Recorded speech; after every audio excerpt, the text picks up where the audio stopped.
In 1928, something quite amazing happened. A British bacterial scientist named Alexander Fleming went on holiday. Whilst that doesn't sound that amazing, it's what happened back in his laboratory that was.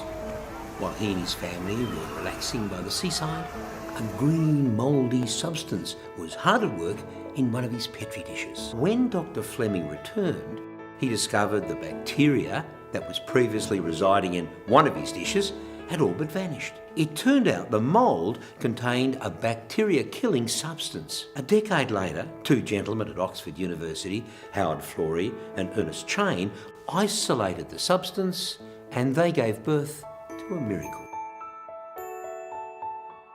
Penicillin, as Fleming named this miracle, turned out to be one of the greatest developments in the history of mankind. By 1945, enough penicillin had been produced from this mouldy goodness to save the lives of many Allied soldiers fighting in World War II. Penicillin was the world's first antibiotic. It was nicknamed the wonder drug. Deaths by infectious bacterial diseases are now only 1/20th of what they were in 1900. In fact, before antibiotics, infection was the leading cause of death. You cut your finger, it could have been all over. Now, in less than 70 years, we risk losing the miracle of antibiotics. One day, and sooner than you may think, the miracle of antibiotics could vanish. Now, I hate to tell you, but it's already started. The World Health Organization says misuse of antibiotics is one of the most pressing global threats to public health today.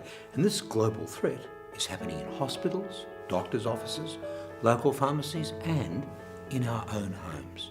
How are we causing this problem? Well, more and more bacteria are building up resistance to the infection-fighting power of antibiotics. This means more and more infections may simply become untreatable. We can start by using them appropriately and acting on some basic facts.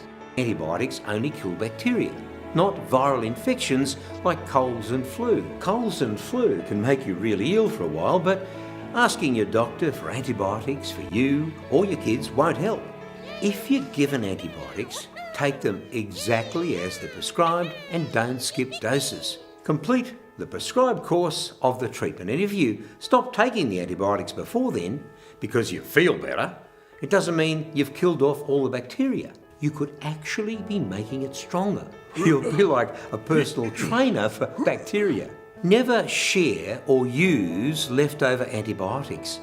Antibiotics treat specific types of bacterial infections. Taking the wrong ones may delay correct treatment and allow those pesky bacteria to get even stronger and multiply further. The most important thing we all need to know is the problem belongs to everyone.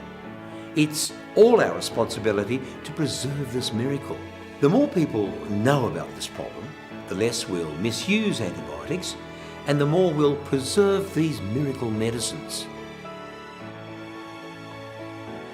Spread the word and join the fight against antibiotic resistance. Let's preserve this precious miracle for our generation and for future generations before it's too late.